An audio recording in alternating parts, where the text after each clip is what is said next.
네, 우리 다 함께 하나님 말씀 함께 봉독하도록 하겠습니다. 하나님 말씀은 마가복음 10장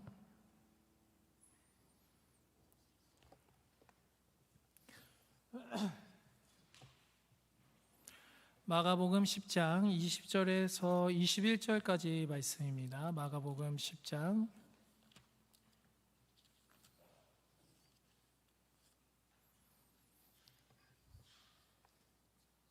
마가복음 10장 20절에서 21절까지 말씀.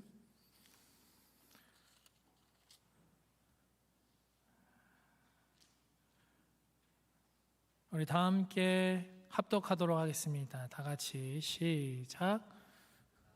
여짜오되 선생님이여 이것은 내가 어려서부터 다 지켰나이다. 예수께서 그를 보시고 사랑하사 이르시되 내게 아직도 한 가지 부족한 것이 있으니 가서 내게 있는 것을 다 팔아 가난한 자들에게 주라. 그리하면 하늘에서 보화가 내게 있으리라. 그리고 와서 나를 따르라 하시니. 아멘. 할렐루야. 네, 오랜만에 이렇게 우리 어른분들과 함께 말씀을 나누게 되었습니다.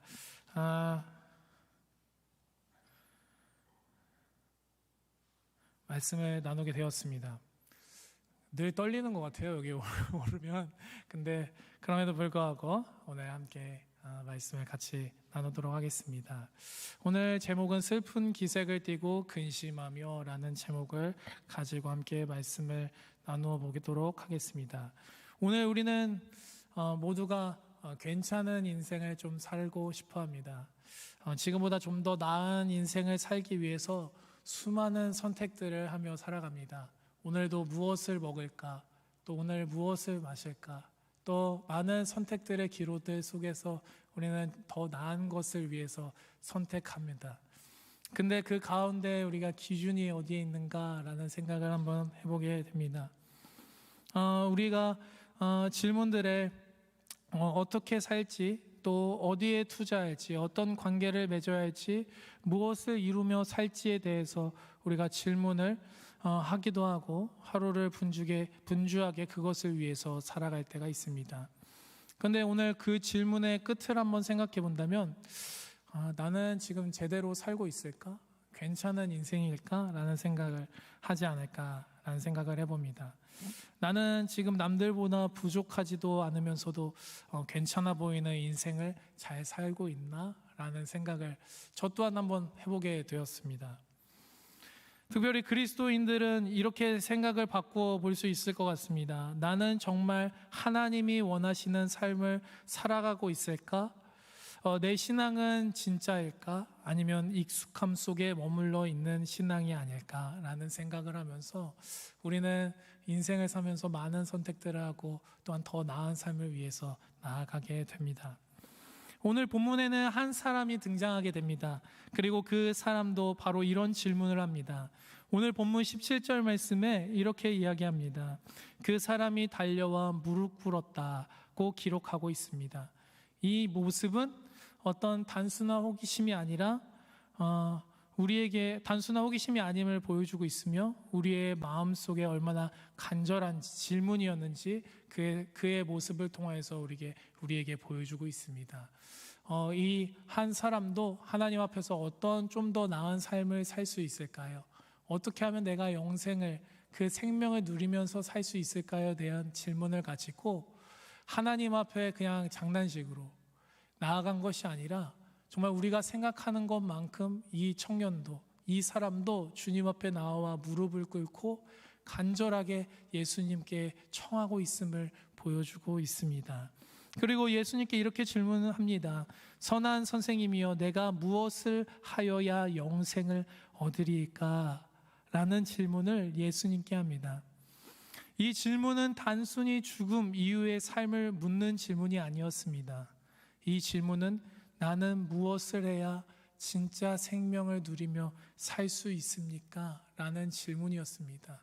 오늘 우리 모두는 우리의 인생을 살아가면서 그 생명을 누리며 살아가고 싶어 합니다.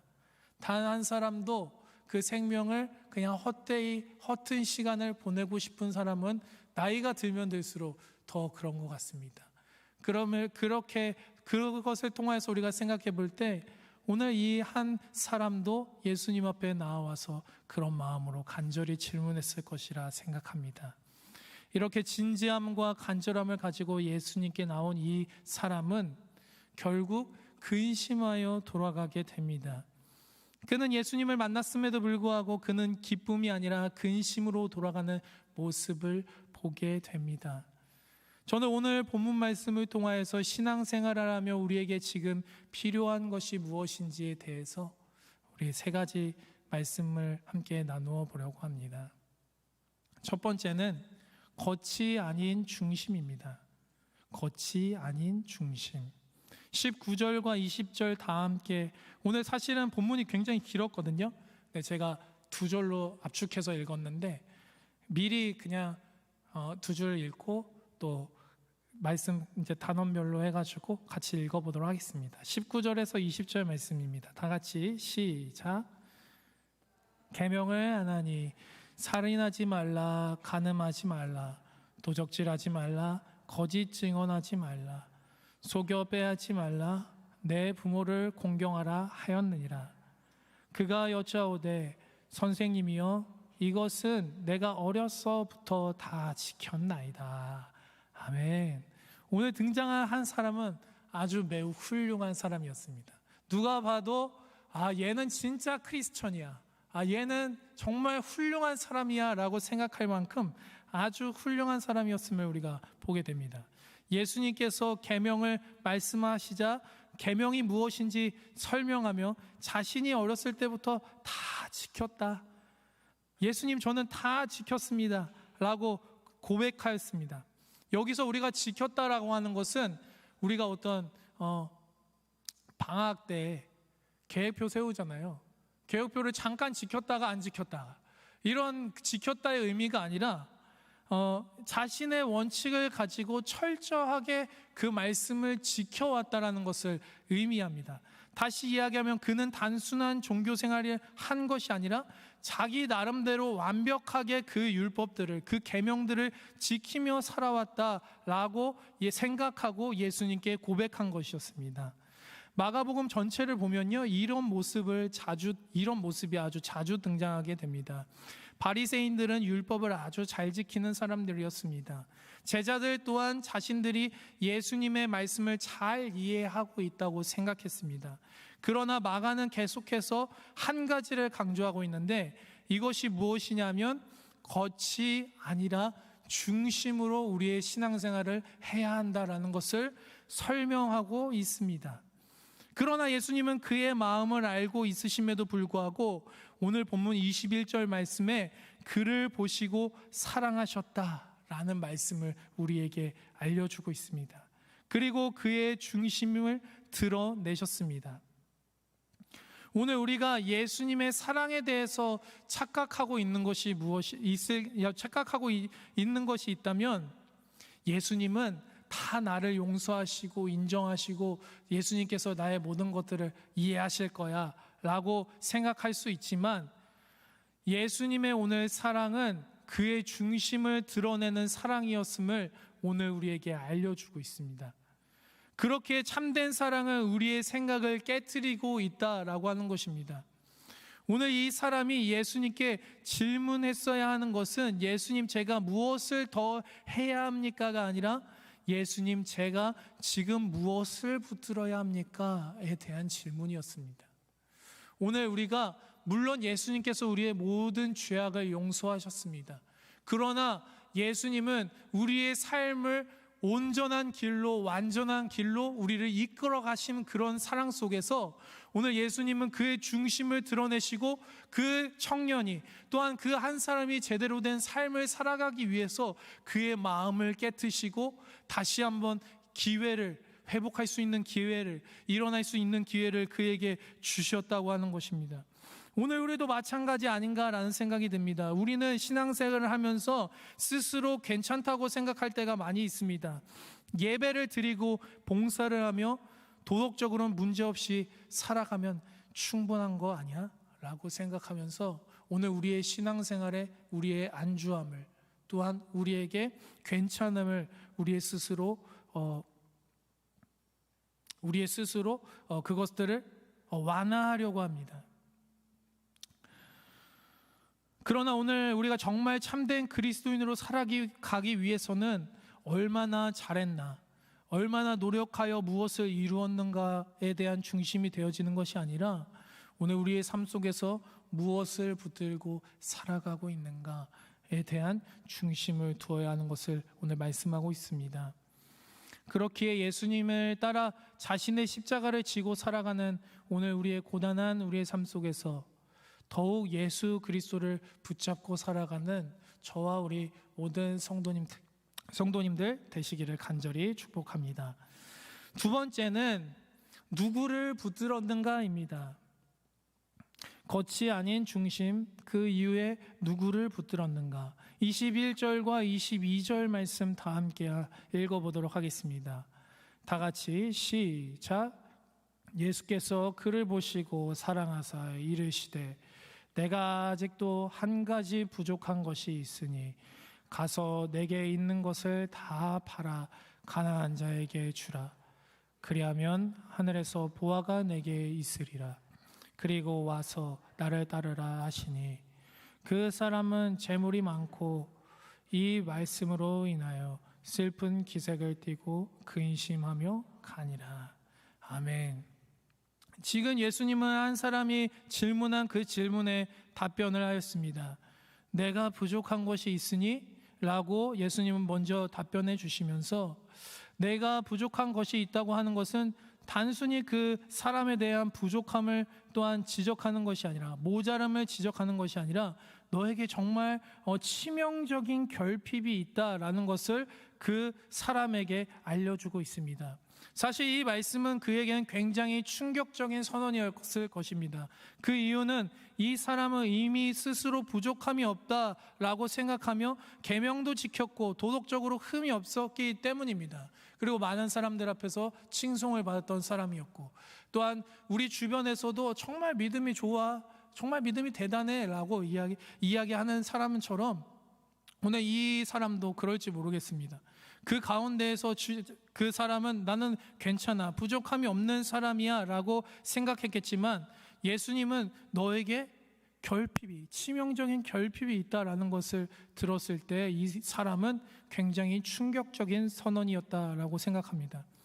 그 가운데에서 그 한 가지는 무엇이었냐면 가서 내 있는 것을 다 팔아 가난한 자들에게 주고 와서 나를 따르라 라고 말씀하고 있습니다.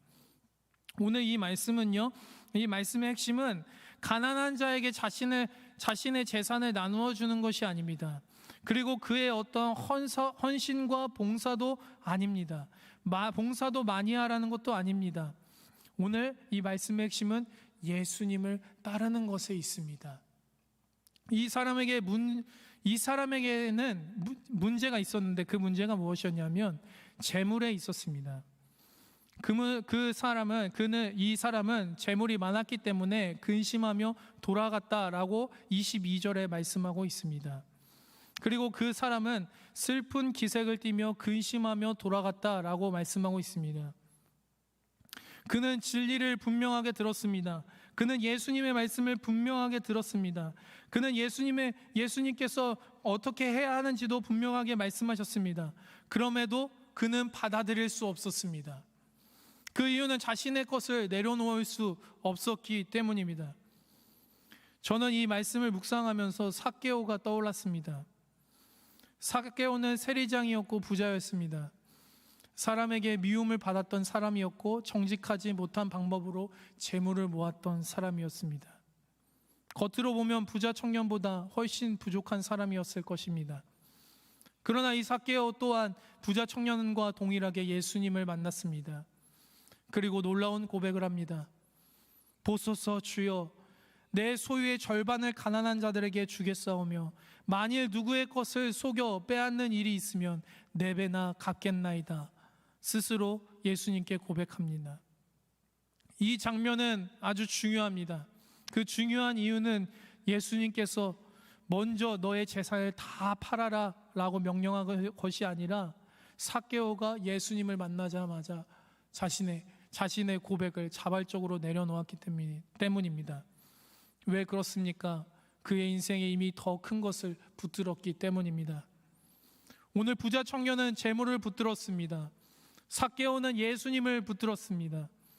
오늘 본문은 우리의 신앙에 얼마나 버렸느냐, 얼마나 버렸느냐, 얼마나 썼느냐 질문이 아니라 누구를 붙들었느냐 라는 질문을 우리에게 던지고 있는 것입니다. 저는 계속 발음이 꼬이네요. 죄송합니다. 저는 오늘 우리가 각자의 처한 상황, 환경, 의지하는 것, 모든 것이 다 다를 수 있다고 생각합니다. 그러나 저는 오늘 저와 우리 주영교회 모든 성도님들이 오늘 부자 청년과 같이 계명을 지키지만 예수님을 따르지 않았던 종교인이 아닌 예수님께서 내 삶의 주인이 되어 참된 제자로서의 삶을 살아가시는 저와 우리 모든 성도님들 되시기를 간절히 축복합니다. 마지막 세 번째는 하나님의 은혜입니다. 우리 26절과 27절 말씀 다 같이 함께 읽어보도록 하겠습니다. 다 같이 시작. 제자들이 매우 놀라 서로 말하되